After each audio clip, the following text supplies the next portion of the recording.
Hi friends, आज हम psychology के नेक्स्ट क्वेश्चंस लेकर आए हैं और ये क्वेश्चन सीटेट से रिलेटेड है।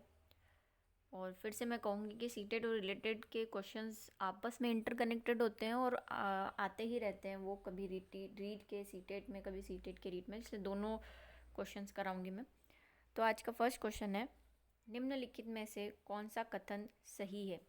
वृद्धि एवं विकास में से संबंधित नहीं है। विकास एक व्यापक प्रक्रिया है जिसमें वृद्धि समाहित है। वृद्धि एक व्यापक प्रक्रिया है जिसमें विकास समाहित है।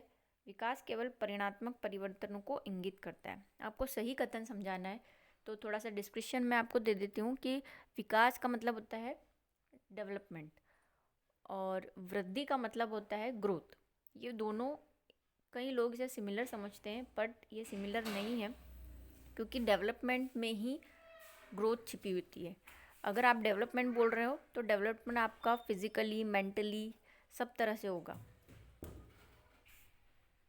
तो विकास के अंदर ही वृद्धि होती है। वृद्धि में हम बोलते हैं कि हमारा वेट बढ़ रहा है, ठीक है, और फिजिकली हमारी चीज़ें बढ़ती हैं। वृद्धि में शारीरिक रूप से हमारी वृद्धि होती है, हमारा वेट बढ़ता है, हमारी लेंथ बढ़ती है बॉडी की, और ब्लड बढ़ रहा है, कुछ और बढ़ रहा है, तो ये सारा ग्रोथ के अंदर आता है, ठीक है। और डेवलपमेंट में हमारा मानसिक रूप से यानी मेंटली तौर पे भी विकास होता है।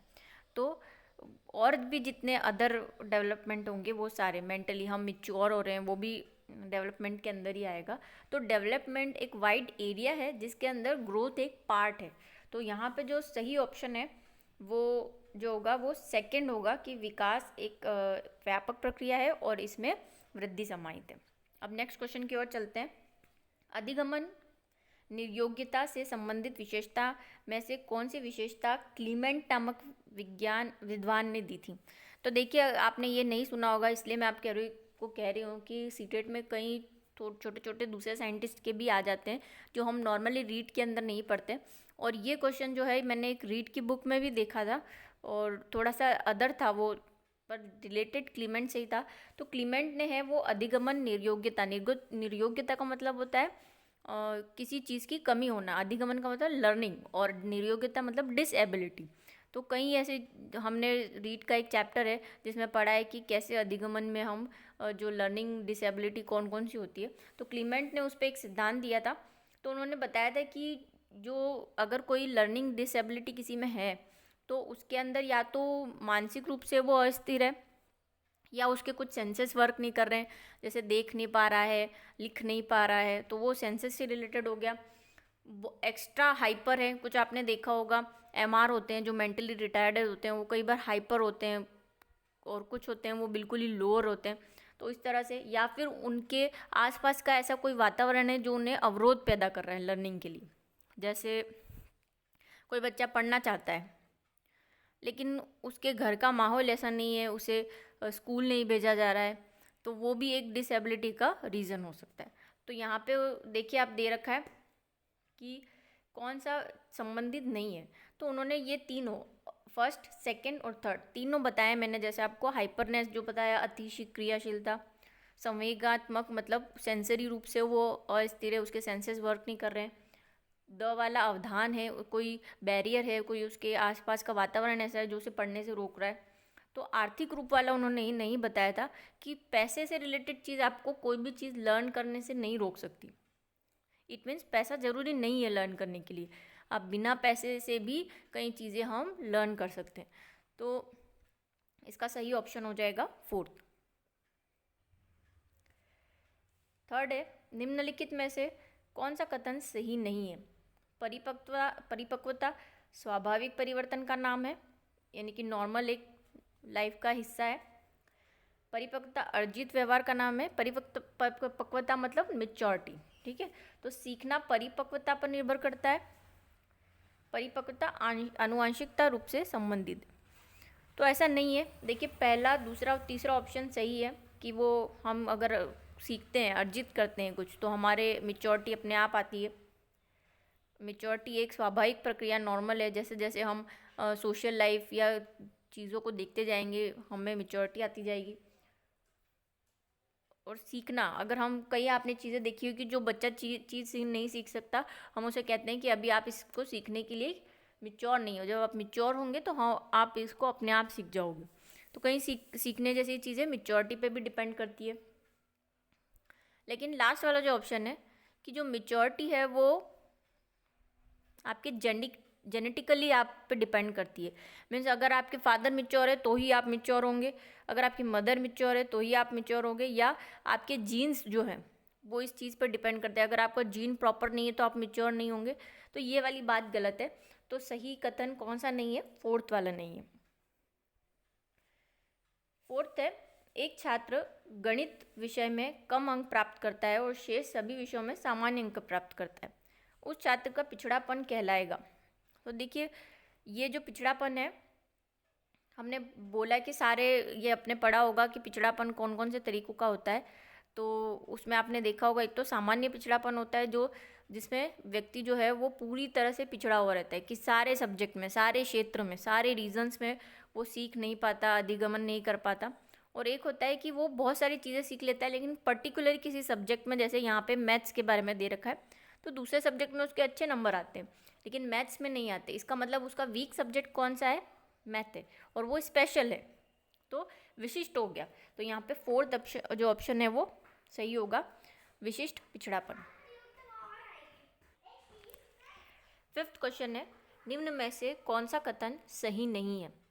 आंशिक पूर्णबलन सतत पूर्णबलन से ज़्यादा प्रभावी है। आंशिक का मतलब होता है थोड़ा थोड़ा, पार्शियली, और सतत का मतलब होता है कंटिन्यूअसली। ठीक है, पूर्णबलन आपको पता ही है, हल्का सिद्धांत है पूर्णबलन, feedback, negative feedback, positive feedback. तो सतत पूर्णबलन आंशिक पूर्णबलन से ज़्यादा प्रभावी है। आंतरिक अभिप्रेरणा बाहरी अभिप्रेरणा से ज़्यादा प्रभावी होती है। उपयुक्त सभी, तो आपको यहाँ पे सही कथन नहीं है वो बताना है।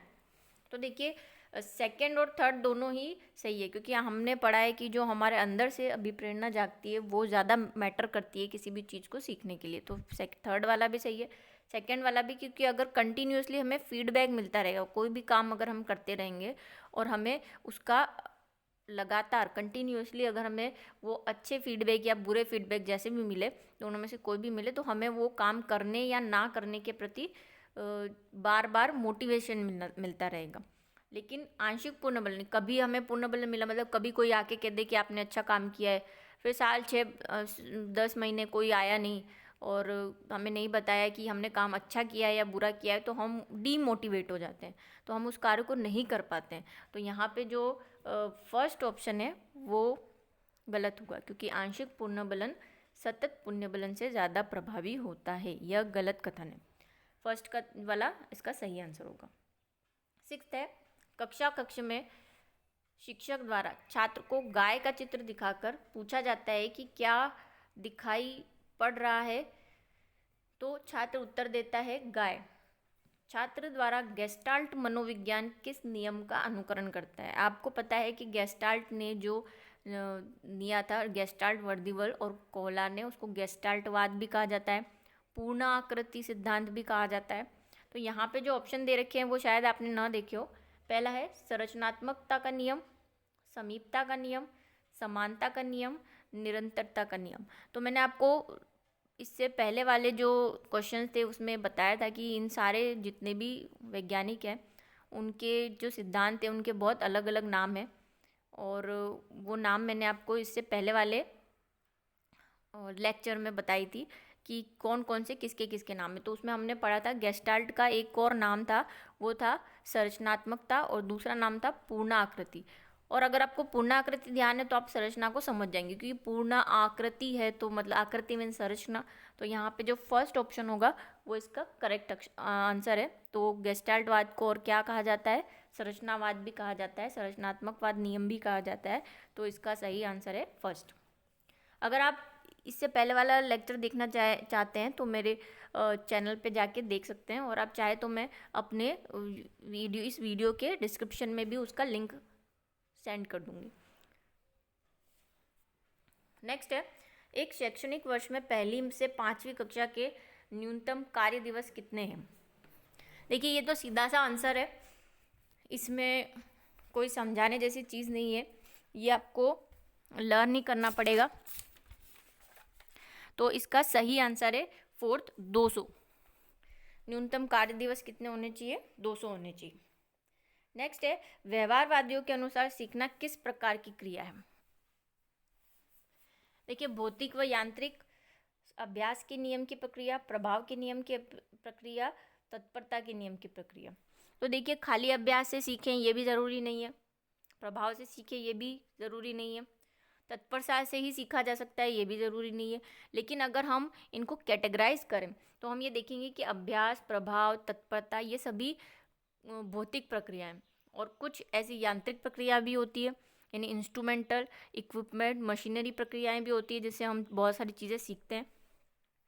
तो यहाँ पे जो ऑप्शन सही है वो है फर्स्ट, भौतिक व यांत्रिक प्रक्रिया, क्योंकि इनमें से तीनों में से अगर आप एक सही टिक करेंगे तो वो गलत हो जाएगा, क्योंकि ये तीनों ही है और इन तीनों को हम मिला के क्या बोल सकते हैं?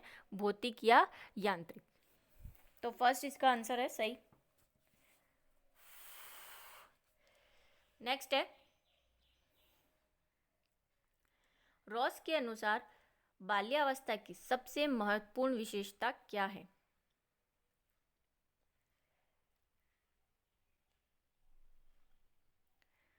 देखिए, यहाँ पे जो ऑप्शन दे रखे हैं वो कुछ इस तरह के हैं जिससे रिलेटेड शायद आपने कुछ ना पढ़ा हो, क्योंकि रॉस का हमने एक नियम पढ़ा है जिसमें रॉस ने बाल्यावस्था को मिथ्या अवस्था कहा था।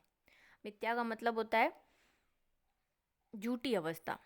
तो यहाँ पे दे रखे देखो, जिज्ञासा की प्रबलता, संवेगों पर नियंत्रण। बालकों में संवेगों पर नियंत्रण होता है? नहीं होता है। वो कभी जब उनकी इच्छा होती है तब खुश होते हैं, जब उनकी इच्छा होती है गुस्सा हो जाते हैं, किसी भी बात पे नाराज़ हो जाते हैं। शारीरिक एवं मानसिक विकास में स्थिरता, सामूहिक प्रवृत्ति की प्रबलता। देखिए, सामूहिक प्रवृत्ति की प्रबलता भी होती है बच्चों में, वो ग्रुप में रहते हैं। तो एक तरह से आप देखोगे कि सामूहिक प्रवृत्ति की प्रबलता जो है वो आपको ज़्यादा दिखाई देगी यहाँ तक, जबकि स्थिरता नहीं होती है, मानसिक विकास में स्थिरता नहीं होती है। तो इसका सामूहिक प्रवृत्ति की प्रबलता, यानी ये समूह में रहना चाहते हैं, बच्चे बच्चों के साथ ही खेलते हैं तो ग्रुप में रहना चाहते हैं। तो इसका सही आंसर जो हो जाएगा वो हो जाएगा फोर्थ। नेक्स्ट है, अगर देखिए यहाँ पे फिर से मैं आपको बताऊंगी कि अगर यहाँ पे थर्ड ऑप्शन में अस्थिरता होता तो आप थर्ड ऑप्शन सही करते, लेकिन यहाँ पे अस्थिरता नहीं है, स्थिरता है। तो हमारे पास सिर्फ एक ही ऑप्शन सही बैठता है और वो है फोर्थ वाला। विषय वस्तु को छोटे छोटे अंशों में बांटने का शिक्षण सिद्धांत कहलाता है। देखिए, ये थॉर्नडाइक जो है उनके रूल पे डिपेंड करता है। थॉर्नडाइक ने जो अधिगमन के रूल दिए थे, मुख्य नियम, मुख्य सिद्धांत के मुख्य नियम और गौण नियम, जिसमें मुख्य वाले में था अभ्यास, प्रयास और तत्परता।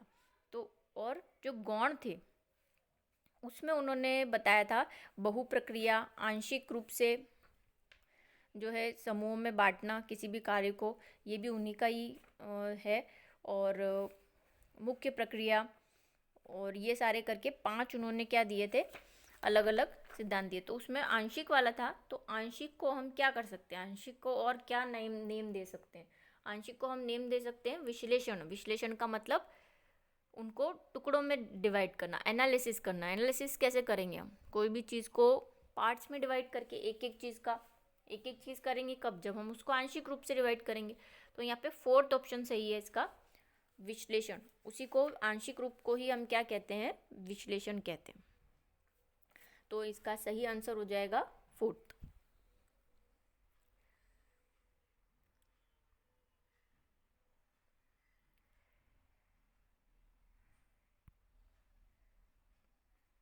अब देखिए, ये सारे क्वेश्चन हमने सॉल्व कर लिए। अगर आप चाहें तो मैं इनके आंसर्स जो है वो नीचे डिस्क्रिप्शन में और लिख दूँगी। और जैसा मैंने कहा था कि वो जो नेम वाले हैं, अदर नेम वाले, इससे पहले वाले वीडियो में मैंने डाले, तो वो भी मैं इसका लिंक इसमें शेयर कर दूँगी। और आप मेरे चैनल को सब्सक्राइब कीजिए और ज़्यादा से ज़्यादा इसे देखिए, क्योंकि मैं और भी बहुत सारे क्वेश्चन इस पर डालूँगी जो रीट, सीटेट और बहुत सारी साइकोलॉजी से डिपेंडेंट है। Thank you.